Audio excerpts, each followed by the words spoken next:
Assalamualaikum warahmatullahi wabarakatuh. Apa kabar kalian semua? Semoga Allah selalu memberikan kesehatan dan juga rezeki yang melimpah untuk kita semua. Amin amin ya rabbal alamin. Bantu channel ini dengan cara subscribe, dan semoga kisah ini bisa bermanfaat untuk kita semua. Kisah seorang ayah lumpuh dan tidak ada anaknya yang peduli. Di sebuah desa kecil yang terpencil, tinggal seorang ayah tua bernama Pak Iskandar. Dia adalah seorang ayah yang penyayang dan penuh perhatian terhadap anak-anaknya. Namun seiring berjalannya waktu, anak-anaknya semakin sibuk dengan kehidupan mereka sendiri. Mereka jarang menyempatkan waktu untuk berkunjung atau bahkan sekedar menelpon ayah mereka. Pak Iskandar merasa kesepian dan terabaikan. Dia merindukan kehangatan keluarga, tetapi sepertinya anak-anaknya telah melupakan perjuangannya untuk membesarkan mereka. Pak Iskandar adalah orang yang bekerja keras. Pada masa itu, istri Pak Iskandar melahirkan 2 orang putra dan 1 putri. Karena kehidupan yang sulit, istri Pak Iskandar melarikan diri dan meninggalkan Pak Iskandar serta memilih pergi bersama pria lain. Setelah itu Pak Iskandar berjuang membesarkan 3 anaknya sendirian. Dia bekerja keras di ladang dan kadang-kadang mencari pekerjaan tambahan di desa tetangga. Meski lelah dan terkadang putus asa, dia tidak pernah menyerah. Ketiga anaknya menjadi motivasi utamanya. Mereka menjadi alasan Pak Iskandar untuk bangun setiap pagi dan terus berjuang. Putrinya yang tertua di antara saudara-saudaranya memberikan segenap usahanya untuk membantu ayahnya. Sekarang putrinya sudah jadi dewasa. Pak Iskandar membiarkan putrinya putus sekolah lebih awal. Kemudian putrinya membantu pekerjaan Pak Iskandar. Dengan bantuan putrinya, Pak Iskandar bisa menyekolahkan kedua putranya. Setelah lulus dari kuliah, kedua putranya mendapatkan pekerjaan di kota dan menetap di kota. Kedua putranya juga sudah menikah. Karena putrinya telah bekerja untuk membantu adik laki-lakinya belajar, dia terlambat menikah dan akhirnya hanya menikah dengan seorang pria miskin dari desa tetangga. Melihat putra dan putrinya semuanya yang sudah menikah, Pak Iskandar merasa lega.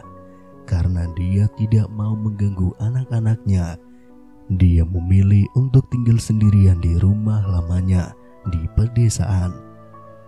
Pak Iskandar mandiri dan tidak meminta bantuan pada anak-anaknya. Hari-hari berlalu begitu cepat dan Pak Iskandar menemukan dirinya sendirian di rumah yang sunyi. Dia menghabiskan waktunya dengan merawat kebun kecil di belakang rumah, membaca buku-buku tua, dan mengingat kenangan indah bersama anak-anaknya. Setiap kali dia melihat fotonya di dinding, dia merasa sedikit kehilangan. Meskipun kesepian itu menghantuinya, Pak Iskandar terus mencoba untuk tetap tegar.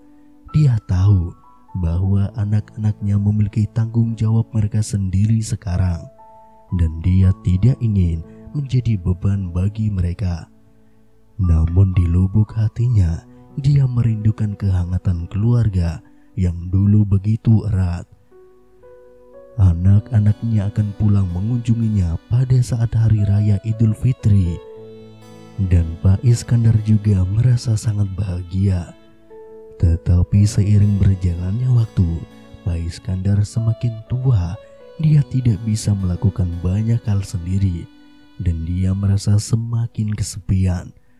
Meskipun putri dan menantunya sering datang mengunjunginya, putra-putranya jarang bertemunya selama setahun ini.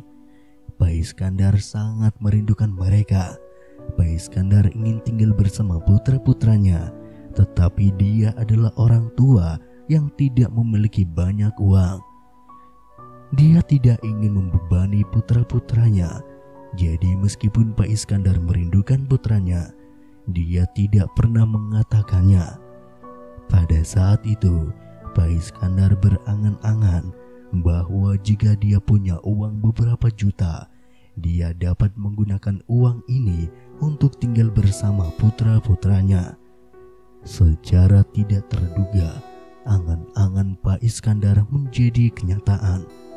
Sebulan kemudian rumah Pak Iskandar dihancurkan karena terkena proyek pembangunan jalan desa. Pak Iskandar mendapatkan kompensasi rumahnya sekitar 911 juta. Pak Iskandar benar-benar merasa seperti mimpi. Pada hari Pak Iskandar mendapatkan uang, dia ingin memberitahu putra-putranya tentang hal itu. Tetapi dia ragu-ragu. Pak Iskandar takut jika dia berbicara dengan putranya tentang uang pengganti rumahnya. Setelah putranya mendapat uang, mereka tidak akan peduli lagi padanya. Kemudian Pak Iskandar membuat rencana lain. Beberapa hari kemudian tersiar kabar bahwa Pak Iskandar lumpuh di tempat tidur. Pak Iskandar menghubungi kedua putranya dan ingin mereka datang menjenguknya.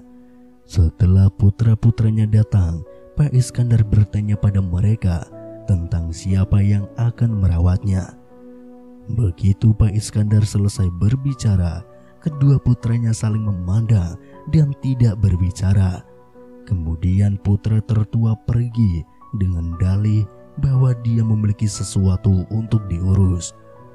Ketika putra kedua melihat kakak laki-lakinya pergi, dia juga mengatakan bahwa dia sedang sibuk, lalu pergi seolah-olah ingin menghindar. Kemudian Pak Iskandar memanggil kedua putranya lagi, tetapi mereka tidak datang. Pada saat ini, menantu laki-laki datang dengan sepeda roda 3 kecil. Melihat Pak Iskandar yang sedih berbaring di tempat tidur, dia menghibur Pak Iskandar dan berkata, "Ayah, jangan merasa sedih jika saudara iparku tidak bisa menjagamu, karena mungkin mereka sibuk dengan pekerjaan mereka.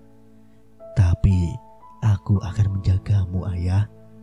Putri ayah meminta aku untuk datang menjemputmu. Ayah bisa tinggal di rumah kita dan aku akan merawat ayah. Meskipun keluargaku miskin, tapi selama aku punya makanan untuk dimakan, aku tidak akan membuat ayah kelaparan." Setelah berbicara, menantu laki-lakinya mengangkat Pak Iskandar dan menempatkannya di atas kursi rodanya. Pak Iskandar duduk diam dan terharu dengan perilaku menantunya yang miskin itu. Hatinya tergerak dan sekaligus merasa bersalah karena selama bertahun-tahun Pak Iskandar selalu memandang rendah putri dan menantunya. Tetapi dia tidak menyangka mereka menjadi yang paling berbakti pada akhirnya. Ketika dia tiba di rumah menantu laki-lakinya, menantu laki-lakinya telah menyiapkan makanan lezat untuk Pak Iskandar. Sementara menantu laki-laki sedang memasak, Pak Iskandar bangkit dari tempat tidur lalu berjalan ke menantu laki-laki itu dan berkata kepadanya, "Menantu laki-lakiku, ayah minta maaf padamu. Ayah tidak lumpuh. Ayah hanya ingin menguji kalian dan kedua putraku. Ayah tidak berharap mereka mengecewakanku. Dan ternyata hanya kamu seorang yang tetap peduli kepadaku."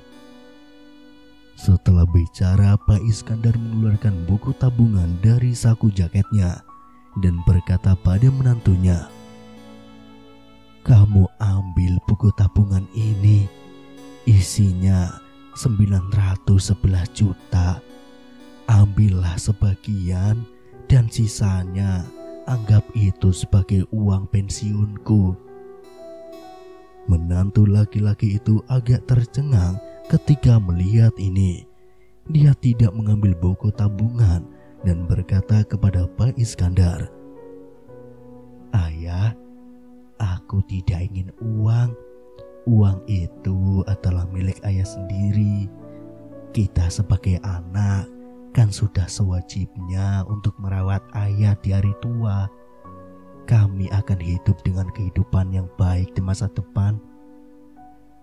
Mendengar ini, Pak Iskandar memeluk menantunya dengan erat sambil air matanya mengalir. Mendengar kata-kata yang tulus dari menantu laki-lakinya, Pak Iskandar merasa tersentuh. Air matanya tidak terbendung lagi mengalir dari matanya yang memandang penuh haru ke arah menantu tersebut. Setelah beberapa saat berpelukan, Pak Iskandar melepaskan pelukannya dan mengangguk dengan penuh penghargaan. "Terima kasih anakku," ucap Pak Iskandar dengan suara terharu. "Kamu telah menunjukkan betapa besarnya hatimu dan betapa berharganya cinta yang kamu miliki terhadap keluarga. Ayah sangat bangga padamu, nak." Pak Iskandar kemudian menatap buku tabungannya yang masih tergenggam erat. Pak Iskandar merasakan kebanggaan yang meluap-luap di dadanya. Dia merasa bahwa telah berhasil mendidik anak-anaknya dengan baik. Mereka tidak hanya memiliki hati yang besar, tetapi juga memiliki kesadaran akan nilai-nilai keluarga sejati. Dengan penuh rasa syukur dan cinta, Pak Iskandar memeluk menantunya sekali lagi.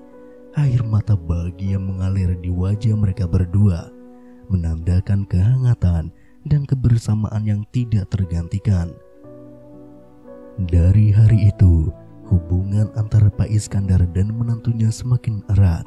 Mereka berbagi tawa, cerita, dan kebahagiaan bersama. Meskipun masa tua Pak Iskandar mungkin tidak selalu mudah, tetapi dia tahu bahwa dia tidak akan pernah sendirian. Dia memiliki keluarga yang selalu ada untuknya, siap mendukung dan menyayanginya sepanjang hidupnya. Hari-hari berlalu dengan kebahagiaan dan kehangatan di rumah menantu laki-lakinya tersebut. Wallahu a'lam bishawab. Wassalamualaikum warahmatullahi wabarakatuh.